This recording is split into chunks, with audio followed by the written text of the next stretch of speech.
ठीक है भाई। तो लास्ट क्लास में हम लोग क्या कर रहे थे?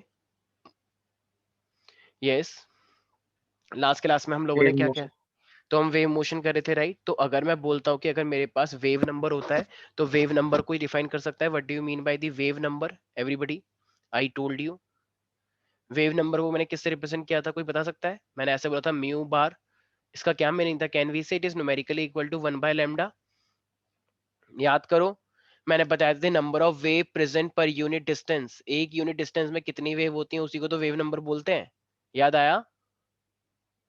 एक अगर कोई वेव चल रही है, और अगर वेव चल रही है और ऐसे करके अगर एक यूनिट डिस्टेंस में पूछे कितनी वेव बनी, तो तुम तीन बोलोगे ना, तीन ही तो बनी है एक यूनिट डिस्टेंस में।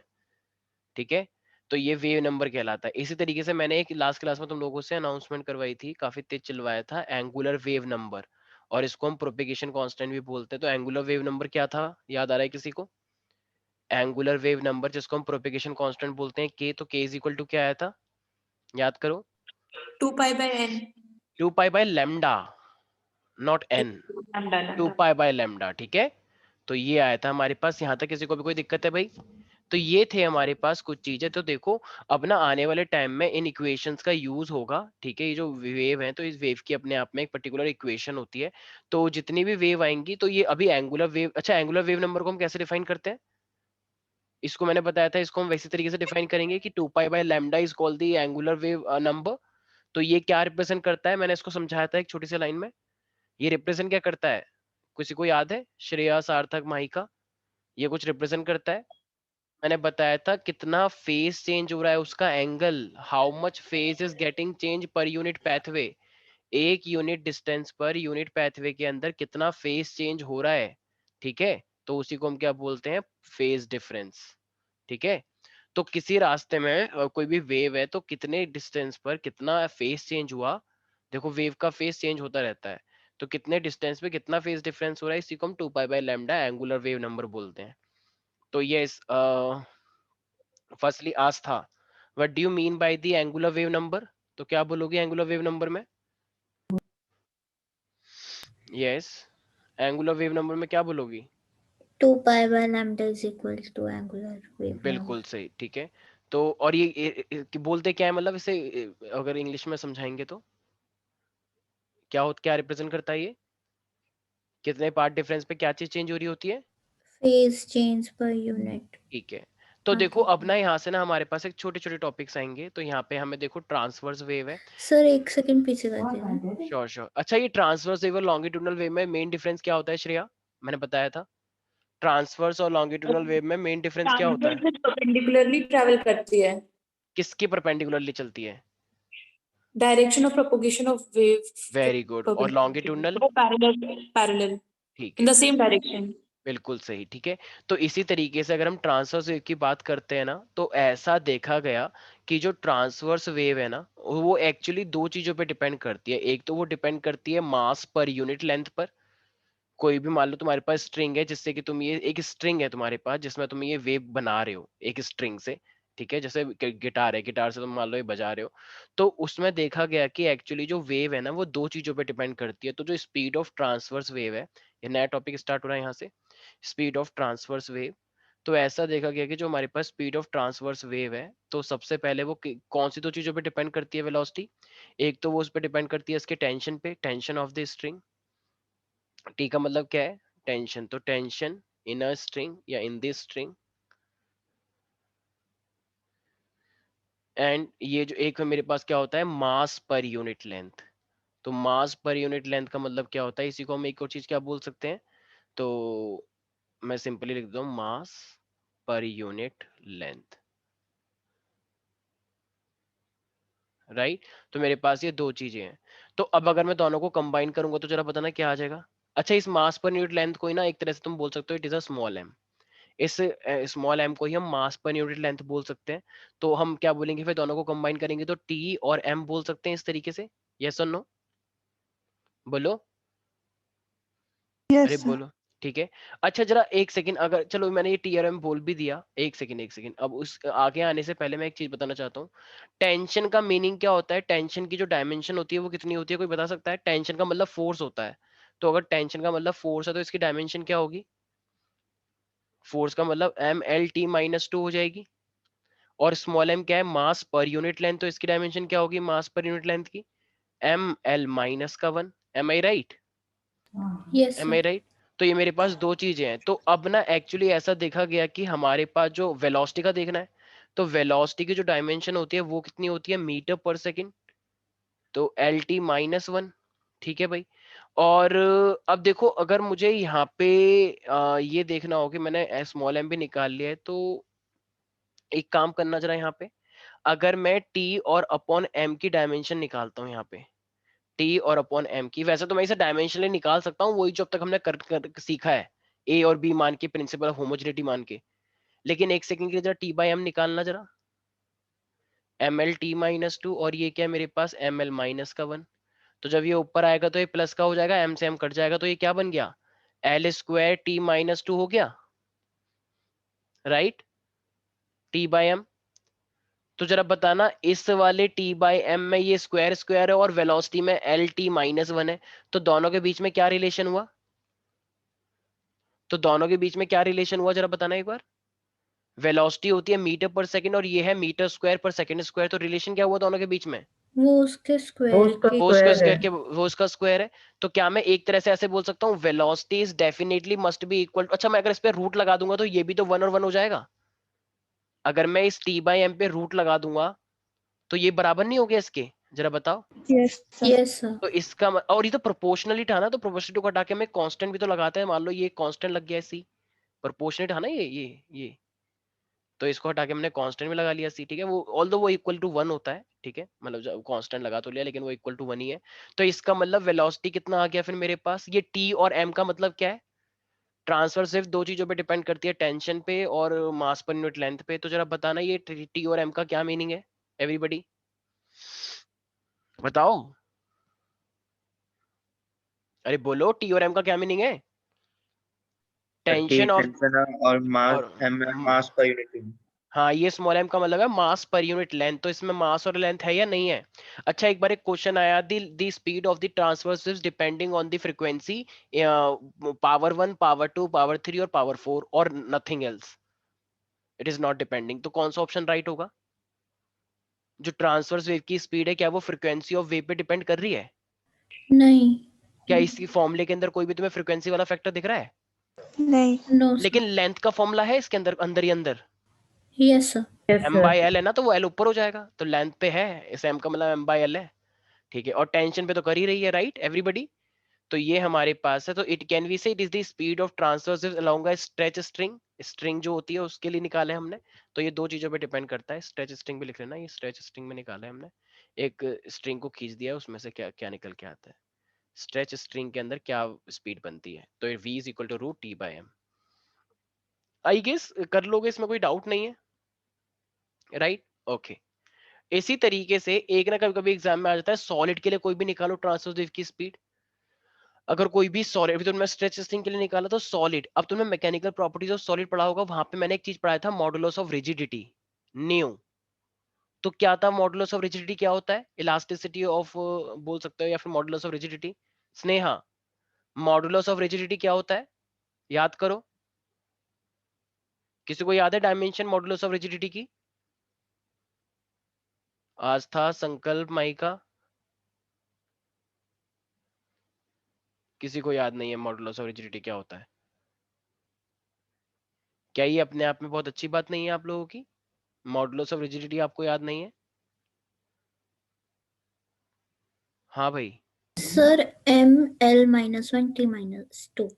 क्या होती है वैसे, फॉर्मूला क्या था मॉडुलस ऑफ रिजिडिटी का, Tangential stress upon में shear strain. ओके तो देखा जाए तो क्या ये एफ अपॉन में ए जैसा लग रहा है, Yes, sir. तो अगर एफ का करोगे नीचे एरिया हो जाएगा एल का स्क्वायर, एरिया मतलब लेंथ है तो लेंथ होता है, तो ये ऊपर आ जाएगा फिर, तो एक तरह से ये कितना हो जाएगा फिर मेरे पास अगर देखा जाएगा तो, भाई जो न्यू होता है मेरे पास, तो न्यू मेरे पास होता है ये मॉडुलस ऑफ रिजिडिटी है ml1t-2, ये मॉडुलस ऑफ रिजिडिटी है सॉलिड के अंदर निकालना चाह रहे हैं अब हम, तो वो मॉडुलस ऑफ रिजिडिटी के ऊपर डिपेंड करता है, ये सब चीजें याद रखनी पड़ेंगी, ये सब फिक्स्ड है। तो अगर हम वेलोसिटी निकालना चाह रहे हैं ट्रांसवर्स वेव की, velocity of transverse wave in any kind of solid, तो सॉलिड के अंदर वो एक्चुअली किस पे डिपेंड करता है, उसके रिजिडिटी के ऊपर, ट्रांसवर्स वेव। तो उसमें एक तो ये हो गया, ऊपर से एक चीज पे वो और डिपेंड करता है जिसको हम डेंसिटी बोलते हैं। डेंसिटी का मतलब मास पर यूनिट वॉल्यूम। तो डेंसिटी की डायमेंशन क्या होती है? डेंसिटी की dimension ml L -3. -3. ml-3। Are you sure? ठीक है, तो Yes, मेरे पास sir. ये है। अब जरा बताना, वेलोसिटी तो सबको पता ही होता है कितना होता है, मीटर पर सेकंड LT-1। जरा यहाँ पर भी देखो हम डायमेंशन के थ्रू निकाल सकते हैं, लेकिन मोस्टली चीजें ना 1 मतलब P/Q की फॉर्म में होता है। तो न्यू अपॉन रो करना। न्यू कितना है जरा, ये भी पहले जैसा ही आ जाएगा, जैसे पहले आया था ना, सेम डिट्टो वैसा ही है। देख लेना, तुम्हारे सामने वैसी चीजें आएंगी। ml- का क्यूब, यहाँ से ये कटा। जरा बताना, ये ऊपर आ जाएगा तो क्या हो जाएगा, +3। तो ये भी क्या हो जाएगा फिर मेरे पास, जरा बताना एक बार। L का स्क्वायर और T-2 हो गया। क्या ये डिट्टो पहले जैसा नहीं है? अरे बोलो। बस वहां पे क्या Yes, था, Yes, sir. पहले वाले में yes, क्या था, sir. पहले वाले में था T/m, और यहाँ पे क्या है, न्यू बाय रो। क्योंकि ये सॉलिड की बात चल रही है, डेंसिटी पे डिपेंड करता है और मॉडुलस रिजिडिटी पे। तो इसके लिए क्या फॉर्मूला बनना चाहिए, velocity is equal to root nu by rho. Yes और नो? Yes, sir. तो ये मेरे पास है सॉलिड के अंदर। तो श्रेया जरा मुझे एक बात बताओ, हमने दो चीजें पढ़ी हैं, तो वो दो चीजें कौन कौन सी हैं? मतलब एक तो हमने पढ़ा स्ट्रिंग के अंदर और एक हमने पढ़ा सॉलिड के अंदर, तो दोनों में क्या डिफरेंस आया हमारे पास? फिर उसका वो टेंशन और मास पे डिपेंड करता है और ये फ्रीक्वेंसी और डेंसिटी पे डिपेंड करेगा। Frequency? Are you sure? Sorry Modulus और rigidity पे. मे बी तुमने ये वाला चैप्टर पढ़ा नहीं है इसलिए। मॉडुलस ऑफ रिजिडिटी बोलते हैं इसे, ठीक है, इसे बोलते हैं न्यू। मॉडुलस ऑफ रिजिडिटी, ये वो न्यू नहीं है, म्यू नहीं है, ये फ्रीक्वेंसी नहीं है। हाँ ठीक है, सब लोगों को इस चीज का ध्यान रखना है। Got it everybody? सब लोग इस चीज का बिल्कुल ध्यान रखेंगे, कहीं गड़बड़ कर दो सब गड़बड़ हो जाएगा वरना। Okay, are you getting everybody? Yes sir. Yes, sir. ठीक है, तो ये तो चलो हुआ ट्रांसवर्स के बारे में। ट्रांसवर्स में कोई दिक्कत नहीं होती है। अब ट्रांसवर्स के बारे में पढ़ लिया, तो किसकी स्पीड के बारे में बात की जानी चाहिए? लॉन्गिट्यूडिनल। एक सेकेंड, तो लॉन्गिट्यूडिनल की बात कर देनी चाहिए। तो एक सेकेंड स्पेलिंग गलत लग रही है ना। लॉन्गिट्यूडिनल बोलते लॉन्गिट्यूडिनल है, ठीक है। तो देखो एक्चुअली ना, अब जो यहाँ पे हमारे पास आ रहा है लॉन्गिट्यूडिनल वेव के अंदर, हम ये लिक्विड और गैस की बात कर रहे हैं। और एक्चुअली में ऐसा देखा गया है कि ये भी ये किस पे डिपेंड करता है, ये हमारे पास बल्क मॉडुलस और ये भी डेंसिटी के ऊपर डिपेंड करता है। ठीक है, तो लॉन्गिट्यूडिनल वेव के अंदर आप लोगों को थोड़ा सा ध्यान रखना है कि अगर वो लिक्विड और गैस की बात चल रही है, तो वो एक तो डिपेंड करेगा बल्क मॉडुलस के ऊपर, फ्लूइड का जो बल्क मॉडुलस है फ्लूइड का, ठीक है। और वो दूसरा डिपेंड करेगा कि उसका एक्चुअली में देखा जाए तो डेंसिटी कितनी रही है। तो बल्क मॉडुलस और डेंसिटी पे हमारे को मतलब बेसिकली डिपेंड करता है। तो यहाँ पे जो हमारे पास वेलोसिटी आती है, देखो मैंने दो चीजें बोली ना, एक बोला बल्क मॉडुलस। बल्क मॉडुलस अगर वो लिक्विड और गैस के लिए है, और ये बल्क मॉडुलस लिक्विड का है। तो बल्क मॉडुलस, अच्छा बल्क मॉडुलस क्या था, किसी को याद आ रहा है? सोचो जरा। एक बल्क मॉडुलस होता है, एक मेरे पास डेंसिटी पे डिपेंड कर रहा है। तो बल्क मॉडुलस क्या होता है, कोई बता सकता है मुझे?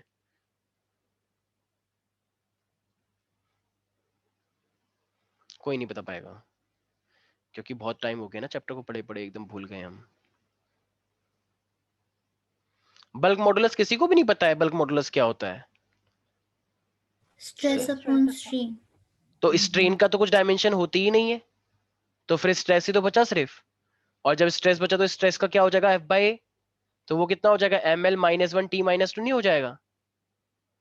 तो इसका मतलब बल्क मॉडुलस जो होता है, इसको हम सिग्मा से रिप्रेजेंट किया था, अगर याद हो तो ये मेरे पास क्या होता है, ml-1 T-1, सॉरी T-2। और जो डेंसिटी होती है वो कितनी होती है, वो तो सबको पता ही है, ml-Q। तुम्हारा सॉलिड स्टेट कितना अच्छा है दिख रहा है वो। जरा बताना, अब हम इसमें भी क्या करेंगे, जरा बताना, सिग्मा अपॉन रो करना चाहिए या रो अपॉन सिग्मा? सारी सिमिलरिटी है, एक सिमेट्री है। Sigma upon rho. Sigma upon रो करेंगे, ये लॉन्गिट्यूडनल के लिए निकाल रहे हैं, तो सिग्मा अपॉन रो करोगे तो क्या से क्या कट जाता है, हमेशा की तरह ही। अब तक तुमने इतने सारे पढ़ लिए, तो क्या से क्या कट जाएगा, M से M कट जाएगा. और यहाँ पे क्या हो जाएगा, ये L स्क्वायर L और T-2। L square T जरा -2. बताना फिर वेलोसिटी क्या आ जाएगी लॉन्गिट्यूडनल की, सॉलिड और लिक्विड के अंदर? Under root sigma upon rho. ठीक है भाई, ऐसी बच्चों वाली चीज है ये, 2-2 नंबर 3-3 नंबर के अंदर आता है। तो कैन वी से speed of the longitudinal wave through the liquid actually depends upon the bulk modulus and the density. Actually हमने देखो ना, जब ये निकाला था हमने बहुत सारे फैक्टर लिए थे, लेकिन कहीं पे बात बनी नहीं पाई। तो अब तुम डायरेक्टली वो सब ट्राई पढ़ोगे, क्या क्या ट्राई हुआ, या तुम डायरेक्टली रिजल्ट पढ़ोगे? जरा बताना एक बार। रिजल्ट। तो तुम डायरेक्टली अब रिजल्ट ही पढ़ोगे ना, कि ये सब हुआ था इसीलिए ऐसा हो गया। भाई वो सब चीजें जो ट्राई की गई हैं उनको थोड़ी पढ़ाएंगे हम। बहुत सारी चीजें देखी गई, अलग अलग टाइप के फैक्टर लिए गए, किसी ने यंग लिया, किसी ने कुछ लिया, किसी ने बल्क लिया, किसी ने अलग रिजिडिटी ले लिया। ठीक है, तो अलग अलग चीजें ट्राई की गई, किसी ने स्ट्रेन लिया, तो लेकिन वो सब फिट बैठी नहीं, ये सब फिट बैठे, और जब वैल्यू निकाली तो वो सही भी आई। तो यही है फिर। तो ये तो हो गया लिक्विड के लिए। ठीक है, अब ऐसे सॉलिड के लिए अब मैं करके नहीं दिखाना होता सॉलिड का, बस सॉलिड में ऐसा देखा गया, जब सॉलिड के लिए निकालते हो ना तुम लॉन्गिट्यूडनल का, तो वो क्या बन जाता है मेरे पास, वही सेम चीज, ऊपर यंग मॉडुलस और नीचे रो। बस सॉलिड का कभी आता नहीं है, तो डायरेक्टली बस तुम्हें फॉर्मूला याद रखना है। तो अगर लिक्विड और गैस की बात करता है तो क्या हो जाता है वो, sigma upon rho, under root bulk sigma bulk upon rho, upon density. लेकिन अगर वो सॉलिड की बात करता है लॉन्गिट्यूडनल के लिए, तो वो क्या बन जाता है? Under root Young modulus upon density. ठीक है भाई, यहाँ पे सब लोगों को याद रहेगा, किसी को भी कोई दिक्कत है इसके अंदर? एवरीबडी अरे बोलो। No sir. ठीक है, नो सर। अब देखो ये जो है ना हमारे पास, अब ना स्पीड ऑफ साउंड की बात की गई, तो एक्चुअली न्यूटन ने सोचा कि क्यों ना मैं साउंड की स्पीड निकालने की कोशिश करूं। तो एक्चुअली अभी ना थर्मोडायनेमिक्स में, मैंने तुम्हें शायद केमिस्ट्री में, लेकिन फिजिक्स में भी होता है वो, आई नो दैट, थर्मोडायनेमिक्स तुम पहले ही पढ़ चुके हो। तो तुमने दो चीजें पढ़ी थी, एक होता है मेरे पास क्या, एक आइसोथर्मल प्रोसेस होता है, एक एडियाबैटिक होता है, राइट? Yes sir. आइसोथर्मल के अंदर क्या चीज कांस्टेंट रहती है, जरा बताना सारे बच्चे। टेम्परेचर। हीट। और एडियाबैटिक के टेम्परेचर। अंदर, एडियाबैटिक के अंदर क्या वो चीज कौन, heat exchange. Heat exchange, heat flow exchange. Constant रहता है, हीट का चेंज नहीं होता उसके अंदर, राइट? तो यस हीट, सर। तो डेल्टा क्यू जीरो आता है। तो न्यूटन ने एक्चुअली अपना कुछ अलग टाइप का थ्योरी सोची, और इसने बोला कि एक्चुअली मैं इसने सोचा कि जो ये गैस के अंदर ये जो साउंड चलती जा रही है ना, ये एक्चुअली में जिस तरीके से चल रही है, तो यहाँ पे टेम्परेचर कांस्टेंट है। उसने सोचा कि ये जो कॉम्प्रेशन और ये रेयरफेक्शन है, ये इतने फास्ट हो रहे हैं, इतने फास्ट हो रहे हैं कि टेम्परेचर को टाइम ही नहीं मिलता कि वो अपना टेम्परेचर चेंज करे। मतलब कोई प्रोसेस इतना फास्ट हो जाए, इतना फास्ट हो जाए कि तुम्हें चेंज ही पता ना लगे, तुम कहोगे जैसा था वैसा का वैसा ही है। अगर पंखा है, पंखा तुम्हें अभी दिख रहा है, लेकिन पंखा अगर इतना तेज हो जाए तो तुम्हें बताओ, जो ऊपर की दीवार फिर भी दिखेगी या नहीं दिखेगी? सोचो, अगर पंखा धीरे नहीं धीरे करे, दिखेगी। अरे कैसी बात कर रही हो? दिखेगी। अगर आई अगर मीन दिखेगी। अगर पंखा बहुत तेज हो जाएगा तो तुम्हें पंखे के ऊपर दीवार नहीं दिखेगी? दिखेगी, पूरी दिखेगी। दिखेगी। इवन डॉट भी यस दिख सर। जाएगा कि वहां पे देखो, वहां पे कुछ लगा हुआ है। लेकिन अगर धीरे धीरे करके चल रहा है, तब मे भी तुम नोटिस ना कर पाओ, क्योंकि वो धीरे धीरे करके है। तो न्यूटन ने ऐसा ही सोचा कि जब हम बोलते हैं तो ये इतनी जल्दी से कॉम्प्रेशन रेयरफेक्शन होता है कि उसमें टेम्परेचर कांस्टेंट रहता है, टेम्परेचर चेंज होता ही नहीं है उसमें। तो उसने इस प्रोसेस को क्या मान लिया, आइसोथर्मल मान लिया। और ये इसकी बेवकूफी थी, बेवकूफी तो नहीं कहेंगे, लेकिन हाँ गलती थी। ठीक है, क्योंकि उस टाइम पे ये सब चीजें मानना बहुत बड़ी बातें होती थी, तुम तो अभी नहीं मान पाते हो। तो उस टाइम पे ये लोग इतना सोचते थे, ये तो बहुत बड़ी बात है। ठीक है, तो इसने क्या बोला था, आइसोथर्मल, और आइसोथर्मल क्यों माना इसने, क्या रीजन था श्रेया? न्यूटन ने जब साउंड की वेलोसिटी निकालने की कोशिश करी तो उसने आइसोथर्मल माना, क्यों? सर बिकॉज उसने टेम्परेचर कांस्टेंट मान लिया था। हाँ, उसने क्या बोला, तो वो कांस्टेंट क्यों माना था उसने, ऐसा क्या था वो? क्योंकि क्योंकि साउंड में कॉम्प्रेशन और कॉम्प्रेशन रेयरफेक्शन रेयरफेक्शन बहुत बहुत। रैपिडली हो रहा है, बहुत फास्ट हो रहा है, कि उसको टाइम ही नहीं मिलता, राइट? तो देखो, अब हम ये बात किसके अंदर कर रहे हैं, तो ये हम एक्चुअली में बात करना चाह रहे हैं गैस के अंदर। और सॉलिड, और अभी तुमने लिक्विड और गैस के लिए तो देखा ही फॉर्मूला, लिक्विड और गैस के लिए क्या फॉर्मूला है, ये जरा देखना एक बार। मतलब बल्क मॉडुलस है और मेरे पास ये के है, राइट? अच्छा, कुछ लोग बल्क मॉडुलस को के भी मानते हैं, एक ही बात है, वो सिग्मा मान लो या के भी मानते हैं कुछ लोग बल्क को। मैंने भी के माना होगा जहां तक मुझे याद आ रहा है। ठीक है, तो वो फैक्टर्स है, तुम जैसा मान सकते हो मान लो। तो अब जरा बताना, अगर हम गैस के लिए निकालना चाह रहे हैं, क्योंकि हम तो ये जब हम बात करते हैं तो हम ये गैस के थ्रू बात कर रहे हैं, लिक्विड के थ्रू बात कर रहे हैं, या सॉलिड के थ्रू बात कर रहे हैं? मैं जो बोल रहा हूँ तो मेरा ये बोलना गैस में जा रहा है, लिक्विड में जा रहा है, सॉलिड गैस में जा रहा में। है? गैस में, क्योंकि सारे गैस ही सब। ठीक है, तो इसका मतलब मैं गैस वाले तो फॉर्मूला लगाऊंगा, कैन वी से बल्क मॉडुलस अपॉन में रो। अभी तो देखा। और ये बल्क मॉडुलस कौन सा वाला लूं, आइसोथर्मल वाला या कुछ दूसरा वाला? आइसोथर्मल वाला। कि न्यूटन ने क्या माना था, आइसोथर्मल वाला माना था। ठीक है, अब देखो हमेशा ध्यान रखना, आइसोथर्मल के ना हमेशा एक कंडीशन होती है, PV is equal to constant, याद करो, तभी तो आया था P1 V1 is equal to P2 V2। Actually हमेशा आइसोथर्मल के लिए ना एक कंडीशन लगाई जाती है जिसको हम क्या बोलते हैं, PV is equal to constant. It means Boyle's law पूरी तरीके से फॉलो होता है। तो अगर कभी भी इसने आइसोथर्मल मान लिया क्योंकि वो प्रोसेस इतना फास्ट था, तो आइसोथर्मल मान के इसने क्या बोला, PV is equal to constant हो गया। अब अगर ये PV is equal to constant, तो भाई मैंने तुम्हें डिफरेंशिएशन तो सिखा ही रखा है, और अगर किसी को नहीं आता तो यूट्यूब पे ना 2 लेक्चर डले हुए हैं डिफरेंशिएशन इंटीग्रेशन के ऊपर, तो वो तुम देख सकते हो, उससे तुम्हें और क्लैरिटी आएगी। तो अगर मैं इसको डिफरेंशिएट करूंगा तो ये प्रोडक्ट रूल पता है, पहले एक को छोड़ते हैं दूसरे का डिफरेंशिएट करते हैं, फिर दूसरे को छोड़ के तीसरे का, दूसरे का पहले वाले का डिफरेंशिएट करते हैं, इसे प्रोडक्ट रूल बोलते हैं। तो देखो पी पीवी है ना, तो एक बार पी को छोड़ के डीवी का डिफरेंशिएट करो, फिर वी को छोड़ के इसका डिफरेंशिएट करो, और कांस्टेंट का डिफरेंशिएशन 0 आता है। ये प्रोडक्ट रूल कहलाता है, ठीक है। तो ये मेरे पास आ गया। अब भाई मुझे जरा बताना, मुझे तो पी निकालना है, तो इसको उधर ले जाओ माइनस वी डी पी। तो जब ये इधर की साइड आ जाएगा तो ये हो जाएगा माइनस का वी डी पी, और नीचे की साइड क्या लिख दूंगा, डीवी हो जाएगा। यस और नो एवरीबॉडी? अरे बोलो, डिफरेंशिएट किया है मैंने एक बार। Yes sir. Yes, अच्छा ये sir. वी, अगर मान Yes, लो मैं sir. तुमसे बोलता हूँ कि मेरे पास ये ए है और ये मेरे पास है 5/4, ए अपॉन में 5/4, तो क्या मैं इसको ऐसे लिख सकता हूँ 4a अपॉन में 5? मतलब 4a अपॉन में 5 को क्या मैं ऐसे लिख सकता हूँ, a 5/4? Yes sir. Yes, sir. एक ही बात है। इसी तरीके से क्या मैं इस v को नीचे लेकर आ सकता हूँ? बिल्कुल ला सकता हूँ। तो ये हो जाएगा माइनस का dp अपॉन में dv अपॉन v हो जाएगा। यस और नो? dv upon v। तो ये प्रेशर आ गया। अब जरा बताना, यही अब जरा खुद लोग जरा ध्यान से सोचें, ऊपर प्रेशर है, प्रेशर का मतलब F/A, और नीचे डेल्टा वी अपॉन में वी है, डीवी का मतलब डेल्टा वी। ये कौन सा है फॉर्मूला, जरा बताना एक बार, सोचो आस्था, ये कौन सा हुआ, सॉलिड स्टेट। याद करो, मैकेनिकल प्रॉपर्टी सॉलिड स्टेट में ऐसा एक फॉर्मूला आया था, पी अपॉन में डीवी बाई वी, मतलब डेल्टा वी बाई वी। सोचो सोचो, बल्क क्या था वो? मॉड्यूलस का। यही तो बल्क मॉडुलस है। एफ अपॉन में ए, मतलब प्रेशर, मैंने ध्यान से देखना, प्रेशर लिखवाया होगा देखो वहां पे, और नीचे लिखवाया कितना वॉल्यूम तुमने चेंज किया, तो चेंज इन वॉल्यूम अपॉन में ओरिजिनल वॉल्यूम। तो बताओ यहाँ पे डीपी अपॉन में डीवी अपॉन वी है, तो यही बल्क मॉडुलस किसके बराबर आ गया फिर मेरा, प्रेशर के बराबर आया है नहीं आया? इसका मतलब ये जो मेरे पास बल्क मॉडुलस आया प्रेशर अपॉन में डीवी अपॉन में वी, तो यहाँ पे क्या कंडीशन आई डिफरेंशिएट करने के बाद, कि जो प्रेशर होता है वो किसके बराबर हो जाता है, बल्क मॉडुलस के। और ये बल्क मॉडुलस कौन सा वाला होगा, Bulk आइसोथर्मल। modulus का. क्या मैं इस आइजो की जगह पे, इस स्पॉटलाइट, इस के आइजो की जगह पे क्या मैं प्रेशर की वैल्यू रख सकता हूँ, क्योंकि हमने अभी प्रूव यस किया सर। कि प्रेशर के बराबर है। Yes, sir. जब आप इसके अंदर प्रेशर की, क्योंकि भाई हमें उसकी वैल्यू पता नहीं थी, लेकिन हम प्रेशर की वैल्यू तो पता होती है भाई, के उसकी वैल्यू पता नहीं थी। तो अब जब मैं वेलोसिटी की वैल्यू, ये सब मैं हटा रहा हूँ ताकि तुम कंफ्यूज ना हो जाओ, ठीक है, एक सेकेंड। तो अब जब मैं प्रूव कर चुका हूँ कि प्रेशर ही के आइजो के बराबर होता है, तो अब मैं के आइजो की जगह पे क्या लिखूंगा, डायरेक्टली प्रेशर, और नीचे तो रो ही है। अब जरा बताना, क्या तुम्हें रियल का प्रेशर नहीं पता, हमारे यहाँ का, हमारे एटमॉस्फेयर का प्रेशर कितना होता है?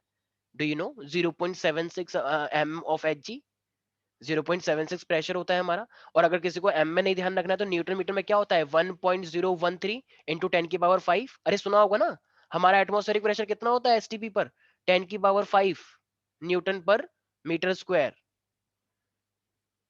सब सुना है बच्चे, सर, सुना है। सब बच्चे याद कर लो कि हमारा जो एटमॉस्फेयर होता है, तो उसका जो प्रेशर होता है, जो हमारे एटमॉस्फेयर राइट नाउ जिसमें तुम ब्रीथ कर रहे हो, वो कितना होता है, 1.013 इंटू 10⁵ न्यूटन पर मीटर स्क्वायर। ये सबको याद रहना चाहिए, ठीक है। और हमारी डेंसिटी कितनी है एयर की, वो याद है किसी को? किसी को डेंसिटी पता है हमारी एयर की कितनी होती है? 1.293 kg पर मीटर क्यूब, ठीक है। तो ये हमारी डेंसिटी है एयर की। तो क्या मैं दोनों, क्योंकि हम तो एयर के लिए निकाल रहे हैं, तो वैल्यू पुट कर दो इसके अंदर। तो जरा पुट करना है इसके अंदर ये वैल्यू, सेम डिट्टो। तो जब हमने ये वाली वैल्यू इसके अंदर पुट करी, रूट के अंदर 1.013 इंटू 10⁵ और डिवाइड बाय 1.393 kg, ठीक है, पर मीटर क्यूब। तो ये पता है कितना आया हमारा, जब हमने इसको पूरा डिवाइड किया तो ये वैल्यू आई 280 मीटर पर सेकेंड। अब जरा मुझे एक बात बताओ, क्या जो मैं बोल रहा हूँ क्या वो 280 मीटर पर सेकेंड की स्पीड से जाता है? पर तुमने तो पढ़ा है कि साउंड की जो वेलोसिटी होती है वो तो 334 आती है, याद है? असंकल्प 9th क्लास में एक टॉपिक था जिसमें तुम 334 लेते थे, 332 Yes, sir. 334। तुम कहते कि सर साउंड ऑफ वेलोसिटी इसमें 33 36 दे रखा है। मैंने कहा 334 मान लो, 332 मान लो, एक ही बात है वो। उस टाइम पे याद करो कुछ कुछ। तो अब बताओ रियल वेलोसिटी जो होती है वो होती है 334 के अराउंड, 336 भी हो सकती है, लेकिन ये वेलोसिटी कितनी आई है 280। क्या इतना एडजस्टेबल है? तुम्हारे मार्क्स आने चाहिए 350, मतलब 350 नहीं 330 आने चाहिए, लेकिन टीचर ने दे दी तुम्हें 280, क्या तुम इतना एडजस्ट कर लोगे? नहीं। No, तो sir. एक नंबर भी कम आया तो तब तुम दंगे फसल मचा दो, तो ये तो बहुत दूर की बात है 280, क्योंकि ये तो बहुत ज्यादा हो गया। तो फिर इस कॉन्सेप्ट को तुम एक्सेप्ट करोगे या रिजेक्ट कर दोगे? रिजेक्ट। फिर भी पहला प्रयास था, तो बहुत अच्छा प्रयास था, लेकिन 280 तो भाई बहुत ही कम आया है। हाँ, रियल वैल्यू के थोड़ा पास में है, लेकिन अब इतना तो पता लग गया कि क्या आइसोथर्मल होता है, No, क्या sir. आइसोथर्मल होता है, तो इसका मतलब भैया ये तो रिजेक्ट हो गया, ये सबने उतार लिया, रिजेक्ट कर लिया। तो अब न्यूटन सोच में पड़ गया कि ये रिजेक्ट क्यों हो रहा है, समझ नहीं आ रहा सर मैंने फिर क्या। हमने ये पढ़ा ही क्यों जब रिजेक्ट हो गया तो? क्योंकि न्यूटन की सारी चीजें बहुत इंपॉर्टेंट थी। आई नो रिजेक्ट हो गया ये वाला, लेकिन तुम्हें बताना जरूरी था कि अगर तुम भी होते तो तुम भी इसे आइसोथर्मल मान के ही चलते, क्योंकि जो इसने सोचा था उसमें भी दम था। अगर ये वैल्यू आती 100, अगर ये वैल्यू आती 50 तो हम इसे कभी नहीं पढ़ते, लेकिन ये वैल्यू आई है 280 जो कि रियल के बहुत ज्यादा पास है, तो उसको हम पढ़ते हैं। ऐसे करके तो तुम कह दो कि सर जो आपने पेरियोडिक टेबल पढ़ाई थी फिर हमने वो सब क्यों पढ़ी थी, डोबेराइनर, न्यूलैंड्स, क्यों पढ़ा वो सब हमने? क्योंकि पहले प्रयास किए गए ना इस चीज को निकालने के लिए। अब न्यूटन ने इतनी मेहनत करी इसको निकालने में, तो वो इतना थोड़ी वेस्ट हो जाएगा, और वो वैल्यू भी ऑलमोस्ट पास में आई है। ठीक है, मेंडलीव तुमने पढ़ी, हेनरी मोजलेव पढ़ लेते डायरेक्टली, लेकिन मेंडलीव तो ऑलमोस्ट सही था ना, बस दिक्कत ये थी कि एटॉमिक वेट ले लिया। नहीं आया समझ? तो भाई जो अच्छे वाले प्रयास होते हैं चाहे वो फेलियर हो, उनको भी तो पढ़ा जाना चाहिए। ठीक है, तो अब भाई क्या लगता है फिर क्या क्या, क्या सोचना चाहिए? आइसोथर्मल तो चलो गलत हो गया, फिर कौन सा प्रोसेस सोचना चाहिए? एनीबडी? एडियाबैटिक। क्यों एडिया? क्योंकि मैंने एडियाबैटिक का भी थोड़ी देर पहले नाम लिया था, इसलिए एडियाबैटिक होना चाहिए। क्यों आइसोकोरिक और आइसोबैरिक क्यों नहीं? वो भी तो होते हैं कुछ, भूल गए तुम लोग? Just because I took the adiabatic name so you are sir thinking उसमें वॉल्यूम हम्म सर उसमें वॉल्यूम कांस्टेंट हो जाएगा इसीलिए। अच्छा, are you sure? Yes sir. ठीक है, चुप हो जाओ अब तुम। ये सबने उतार लिया है आइसोथर्मल वाला। ऑफ कोर्स अब जो सोचा गया, अब ना एक नया साइंटिस्ट आया जिसका नाम था लैपलेस। ऐसे लैपलेस एक पोकेमोन भी था, ठीक है, तो जो कि ऐश के पास था, बट छोड़ दो। हाँ, ये लैपलेस है, और ये लैपलेस एक साइंटिस्ट आया, और लैपलेस ने पता है क्या बोला? कह रहा ऐसा पॉसिबल ही नहीं है कि टेम्परेचर कांस्टेंट रह सके, क्योंकि सबसे पहले तो यही पढ़ाया जाता है कॉम्प्रेशन में पार्टिकल पास पास आ जाते हैं, और जब सारी तरह कॉम्प्रेशन हो जाएगा तो वहां पे तो टेम्परेचर हाई होना ही है, और जब रेयर फैक्शन होगा तो वहां पे टेम्परेचर घटना है। मुझे एक बात बताओ, जब तुम लोग अभी सोसाइटी में रह रहे हो तो तुम्हें ठंड लगती है, गर्मी, और जब तुम किसी जंगल से एरिया में चले जाते हो, हाईवे पे चले जाते हो, तो ठंड ज्यादा कहाँ लगती है? सोसाइटी वाले एरिया में या फिर जहाँ पे हाईवे होता है वहां पे? हाईवे वाले में। क्या बराबर लगती है? क्या लगता है? हाईवे पर ज्यादा लगती है। हाईवे हो या जहाँ पे जंगल अंगल से होते हैं, जहाँ पे पेड़ पौधे ज्यादा होते हैं, वहां पे ज्यादा ठंड लगती है। इसका यस मतलब सर। जहाँ पे खुला खुला है, जहाँ पे लोग नहीं रह रहे हैं, वहां पे ठंड ज्यादा है, और जहाँ पे लोग पास पास में है वहां पे ठंड नहीं लग रही है। सो सेम थिंग, अगर पार्टिकल पास पास आ रहे हैं और अगर दूर दूर जा रहे हैं, कॉम्प्रेशन रेयर फैक्शन, तो भाई टेम्परेचर का कुछ ना कुछ तो अफेक्ट होना चाहिए। सच बताओ, तो जब टेम्परेचर ही चेंज हो रहा है कॉम्प्रेशन रेयर फैक्शन में, तो क्या वो कभी आइसोथर्मल हो पाएगा? नहीं। तो इसका मतलब फिर सोचा गया, फिर तो चलो ये तो पता लग गया आइसोथर्मल नहीं है, लेकिन फिर है कौन सा? तो इसने सोचा कि ये बात तुम्हारी बिल्कुल सही थी कि प्रोसेस बहुत फास्ट हो रहा है, तो बहुत फास्ट होने के बाद भी टेम्परेचर तो चेंज हो रहा है, लेकिन हीट चेंज नहीं हो रही है। प्रोसेस एक्चुअली में इतना फास्ट हुआ, इतने मैं अभी बोल रहा हूं तुम्हें अभी सुनाई दे रहा है, तो इतना फास्ट होता है कि हीट को ट्रांसफर होने का टाइम नहीं मिलता। ये था रियल लॉजिक। टेम्परेचर चेंज हुआ है बीच में, लेकिन लेकिन हीट चेंज नहीं हो पाई। हीट को चेंज होने के लिए टाइम लगता है, जो कि हमने दिया ही नहीं उसे। तो इसलिए जब हीट चेंज हो ही नहीं पाई, तो अब यहाँ पे हीट क्या हो जाएगी फिर? कांस्टेंट। क्या हीट चेंज हो पाया फिर? नहीं। तो हीट चेंज नहीं हो पाया, फिर ये कौन सा प्रोसेस बन जाएगा? एडियाबैटिक। और ये एडियाबैटिक किसने माना? एडियाबैटिक। लैपलेस ने माना। अब एडियाबैटिक के लिए देखो, अभी ना थर्मोडायनेमिक्स पे यहाँ पे हमने वो केमिस्ट्री में नहीं पढ़ा है, लेकिन यहाँ पे ना एक होता है पीवी नहीं, PV gamma is equal to constant. तो ये जो गामा होता है ना, ये कांस्टेंट होता है। ये एक्चुअली में अलग अलग कंडीशन के बारे में मैं बताता है, ये मैं बताऊंगा अभी जब हम उसमें आएंगे थर्मोडायनामिक्स। फिजिक्स का कुछ एक दो टॉपिक है जो मैं पढ़ने हैं, ठीक है। तो एडियाबैटिक चेंज के लिए PV gamma is equal to constant होता है, और आइसोथर्मल केस में PV is equal to constant होता है। और ये गामा ना एक्चुअली में याद है मैंने एक यूट्यूब क्लास में समझाया, नहीं उसमें भी समझाया था, केमिस्ट्री में भी। ही स्पेसिफिक हीट नहीं, heat capacity at a constant pressure CP, याद आया, और at a constant volume CV, CB minus CV is equal to R, याद करो। Yes, sir. स्पेसिफिक हीट, ठीक Yes, है, sir. थर्मोडायनेमिक्स में तो ये इसी का रेशो होता है, सीपी बाई सीबी अपॉन में गामा। तो ये वो गामा है, ठीक है। तो एडियाबैटिक के लिए ये रूल वैलिड होता है, मतलब जैसे आइसोथर्मल के लिए PV is equal to constant, इसी तरीके से। अच्छा constant constant sorry sorry sorry मैंने जीरो लिख दिया। तो ऐसे ही इसके लिए ये क्या होगा, कांस्टेंट होगा।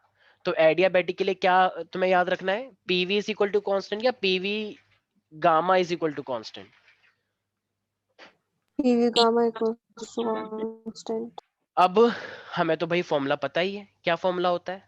तो अब पता है ना तुम्हें, नीचे रो लिखते हैं और ऊपर क्या लिखते हैं, बल्क मॉडुलस। तो अब यहाँ पे आइसो लिखूं या एडिया लिखूं? एडिया। आइडिया का मतलब क्या, गेट आइडिया या एडियाबैटिक? एडियाबैटिक, ठीक है।